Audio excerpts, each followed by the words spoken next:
Olá, pessoal! Então vamos falar um pouquinho sobre a próxima unidade de estudo, que é a unidade na qual vocês estão agora, né? Que é a nossa unidade 3. Esta unidade 3, ela trata da escrita. Bem, então talvez seja a unidade central da nossa disciplina, tá certo? Então nós estamos numa disciplina de leitura e produção de textos, e vocês leem justamente para que esse processo contribua na produção de textos. Bem, sobre a escrita, esta unidade vai mostrar para vocês que escrever ele é um processo todo regulado. Eu nunca posso escrever aleatoriamente. A escrita, ela precisa ser organizada. Então, a maioria daqueles que têm dificuldades em escrever, eles têm porque escrevem como pensam, vão pensando e colocando ideias no papel. Bem, mas depois que tem várias ideias no papel, o que eu faço com isso? Como eu aprimoro considerando que tem alguém que vai ler o que eu escrevi? Então, os elementos de textualidade da unidade anterior, eles nos permitiram pensar sobre isso, que eu sou o autor, eu tenho uma intenção, eu quero comunicar uma ideia, eu sei que eu vou comunicar usando determinado gênero, por exemplo, eu vou fazer um trabalho de conclusão, eu vou fazer um artigo, eu preciso fazer uma resenha, eu preciso fazer um seminário. Então, eu preciso comunicar a minha ideia dentro das minhas atividades, por exemplo, de estudo. Mas como eu faço isso? Então, o primeiro passo é sempre delinear bem o propósito comunicativo. Então, quando o assunto é escrever, eu preciso saber o que eu quero com essa escrita, tá bom? Então, se um professor de vocês encaminhar, por exemplo, uma atividade, vocês têm que ter sempre muito claro qual é o impacto, o que eu quero comunicar para o meu professor, o que eu quero dizer. Então, eu preciso saber o que eu quero comunicar, o que eu quero dizer, qual é a minha visão, qual é a minha ideia, o que eu quero com aquilo, tá bem? O passo seguinte é nós tratarmos da clareza. Bem, quais são os mecanismos que vão garantir que o meu texto fique claro para o sujeito que vai ler aquilo que eu escrevi? O primeiro passo para garantir clareza é uma boa caligrafia, se isso for escrito com a mão, né? Ou digitar sem erros, com capricho, organização. Primeiro passo da clareza é esse. Segundo item muito importante para garantir clareza, evitar frases muito longas. Nós precisamos pontuar as nossas frases.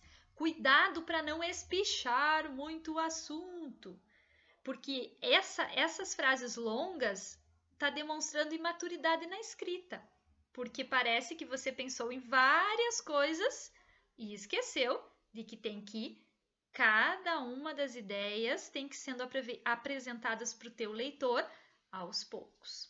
Tá bem? Então, para garantir clareza. Também nós temos nesta unidade outro aspecto importante da escrita, que é estruturar aquilo que você quer comunicar por meio de parágrafos. Então, os parágrafos, eles são os blocos textuais que organizam o texto, tá bem? Então, eu preciso organizar as minhas ideias por meio de parágrafo.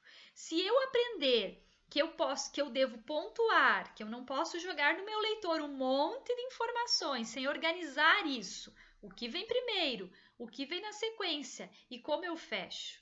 E se eu entender que é o parágrafo que faz isso, que diz para o leitor, bem leitor, agora eu vou tratar disso, sobre isso eu vou tratar mais esse e esse ponto, e eu fecho, porque agora eu acabei de tratar desse aspecto e vou tratar de um outro aspecto no parágrafo seguinte. Então, se eu organizo cada coisa no seu lugar, literalmente, as chances de que o meu leitor entenda são certamente bem maiores. Tá bem? Então fiquem atentos nisso. Vocês perceberam, lendo e estudando o livro-texto, que um parágrafo ele organiza-se em abertura, desenvolvimento e fecho. Tá? Mas como assim? Mas não é um parágrafo de conclusão? Como é que ele se organiza com conclusão? Sim, o parágrafo ele é uma espécie de microtexto. Cada parágrafo que você vai abrir novo no teu texto, você de certa forma abre com uma frase ou duas que são curtas, mostrando para o teu leitor sobre o que aquele parágrafo vai tratar. O corpo maior do parágrafo é onde você desenvolve a ideia principal daquele parágrafo, é onde você dá grau de informatividade, dizendo para o leitor mais coisas sobre aquela questão. E o finalzinho é o desfecho daquela questão, mesmo que não seja conclusiva, mas você termina de falar daquele aspecto, porque o parágrafo seguinte é um novo aspecto sobre o tema ou sobre aquilo que você está tratando. Quando nós vamos escrever textos argumentativos, que são aqueles textos que têm na sua essência a opinião, a argumentação, o raciocínio, nós temos algumas estratégias para argumentar. Por que aqui no nosso livro-texto nós estudamos o texto argumentativo? Pelo fato de que na universidade vocês usam muito a argumentação. Então, os professores perguntam, qual é a tua opinião, fulano? Qual é a tua visão, Beltrano? O que você pensa sobre isso? Te posiciona sobre esta questão. Vocês vão fazer isso com o uso da argumentação. E vejam, argumentar é muito diferente de opinar. Todo mundo tem opinião, só que a opinião ela é do campo pessoal, ela é daquele campo do eu acho, para mim, na minha opinião. Na universidade as coisas não funcionam assim. Na universidade nós precisamos dar validade para aquilo que nós pensamos. Nós precisamos dar um suporte para aquilo que estamos afirmando. Não basta afirmar, por exemplo, que a Terra é quadrada e isso fica por o fulano achou que é quadrada. Não basta não.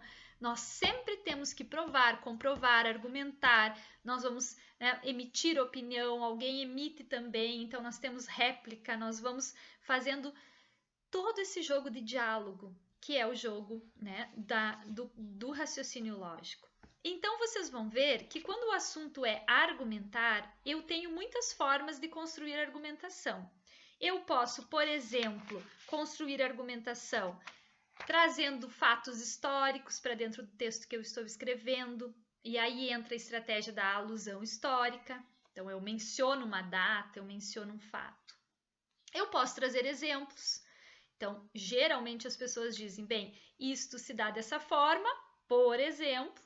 Então, o processo de exemplificação ele é muito válido como uma estratégia para comprovar aquilo que está sendo dito. Eu posso fazer comparações, analogias, né? Duas coisas análogas é porque elas são semelhantes, elas podem ser comparadas. Isso também é bom para uma estratégia de argumentar.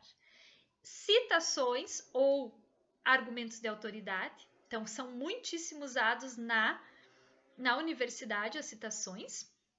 Quando nós temos, por exemplo, um trabalho de conclusão de curso, as pessoas são citadas e citam umas às outras, ou em dissertações de mestrado,